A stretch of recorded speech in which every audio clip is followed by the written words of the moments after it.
Yo, what's going on YouTube? It's your boy GZTV. Just a quick video before I go to bed. It's super late. I gotta get to bed. I gotta get up, get some studying done, get some content done for the boys. We got some games to talk about. Yeah. Raptors Hornets.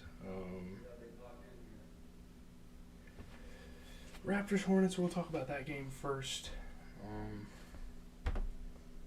Yeah, I don't know what ESPN's doing, but Gordon Hayward scores 24 points as the hot shooting Hornets hold off Scotty Barnes and the Raptors by 3. Um, Terry Rozier was hitting some huge shots. But yeah. But Scotty Barnes was playing great. He's been playing like an all-star all season. He's been doing great for my fantasy. He put up 31, 10, and 10. He shot 50% from 3, 67% from the field. There's not really much he could have done more. 25 out of Siakam as well. 17 and 10 off the bench for Precious Achiuwa. 75% three-point shooting, 70% overall. I would say Dennis Schroeder definitely struggled tonight from shooting. It didn't look great for him. I can't lie, but yeah, it is what it is. Yeah, Dennis Schroeder definitely didn't play great, especially when, Malachi Flynn comes off the bench and plays better. I don't know. But Brandon Miller had 20. He's becoming a super underrated rookie prospect this year. 24 for Gordon Hayward, 50% from 3, 67% from the field, 22 for Miles Bridges, 50% from 3. He has been super consistent. Shout out to Miles Bridges. T-Row had 21 and 13. That's my guy right there. 40% from 3 on my fantasy team. Yeah. Good stuff there for the Hornets. They're winning without LaMelo, and they can keep them into some sort of play-in race if they keep playing like that. But, yeah. Moving on to the next game I want to talk about. I believe the next game we're going to talk about is the Warriors and the Thunder. This was probably the biggest game of the night, the most interesting. You get a pretty big rivalry this year. They've had a great season series against each other. Yeah, it was a good game. Shai Alexander scores 38 as the Thunder beat the Warriors by 2 in overtime. There's been some super dramatic games between these two teams this year, and it's always great to watch. Chet got fouled on a three-pointer late, and the fourth by Dre tied the game. That was a big mistake by Draymond Green. You'd think he's a veteran in the NBA. He would know not to do that, but that's not good, obviously. Draymond's been playing pretty good for the team, though. 12 points, 13 assists, 50% from 3.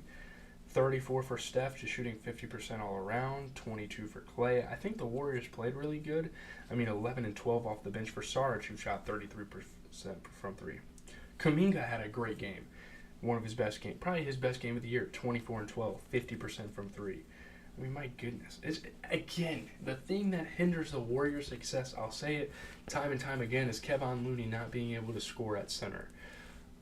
I think Draymond can kind of get away with not being able to score as efficiently because he does everything else, literally plays defense, grabs boards, passes the ball. I don't know. He literally played better than Kevon Looney in every stat. That's not good for one player to do everything better than another, unless you're LeBron. But, yeah, Chet put up 21 points. He shot 50%. Great game by the Thunder, man. They're looking great here. 28 points for Jada. Made his only 3. Shot about 80% from the field. 38 for Shai while shooting 50%. My goodness. That top 3. I can name some threes that are probably better, some top threes, but that is really lethal stuff for that team. Shout out to the Thunder. Moving on to the Bulls and the Spurs, man. The Bulls are looking nice without LaVine. I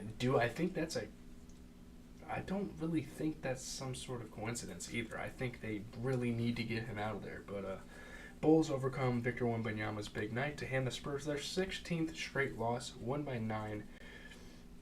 It's tough, man. Putting up 21 and 20 and still losing the game is just something that it's just these sort of things that Victor Wembanyama is going to have to get used to. He is on a not so good team.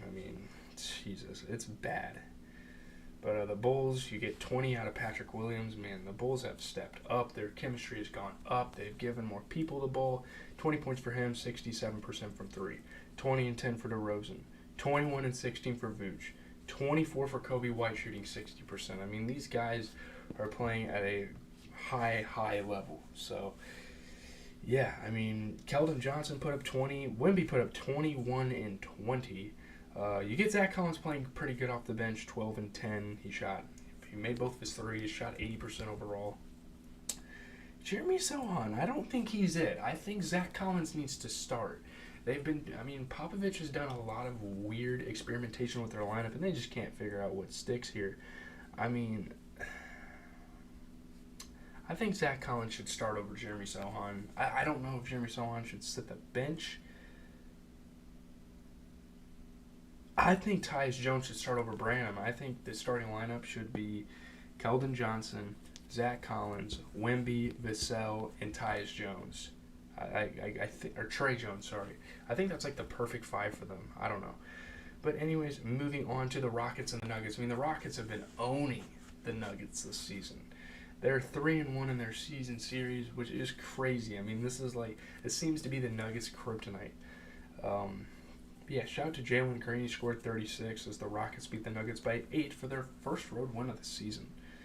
Obviously, Jamal Murray getting ejected was a pretty big deal. That second technical always hurts. What can you do? And I mean, his ejection wasn't that big of a factor. He was already playing really good basketball. But yeah, 17 and 10 for Alperen Sengun. He's literally the baby Jokic and playing Jokic. Shot 50%. 26 out of Fred VanVleet, who shot 40% from 3. 25 for Jalen Green. It's really cool to see Jalen Green finally get some really good touches, some meaningful buckets with the squad. I feel like it's something he's been kind of lacking to start the season, but they're figuring shit out. It's crazy. They've already won 10 games this year. It's super impressive.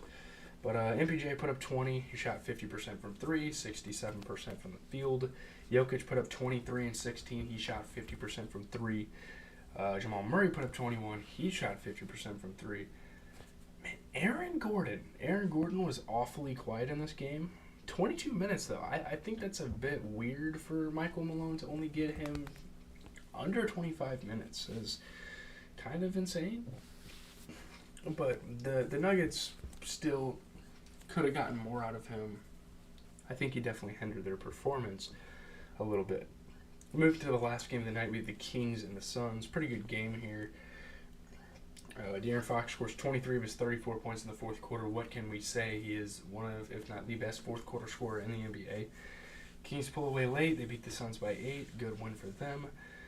Malik Monk was moving the ball around, and yeah.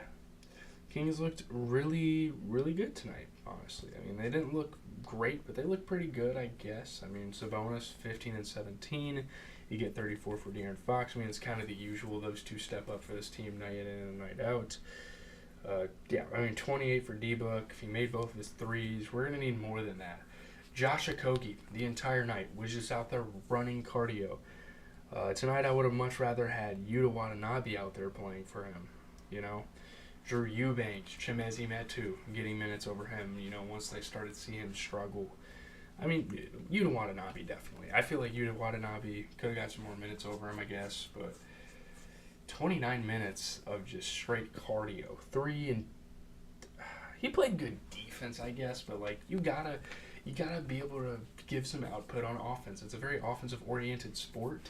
It's a very high-paced or very fast-paced game, high-scoring. You got to get your guys out there. Obviously, not having KD kind of hurt, but Josh Okogie's a regular starter for this team. So, yeah, with that being said, I'm out. Have a good rest of your night. Not going to give you much of an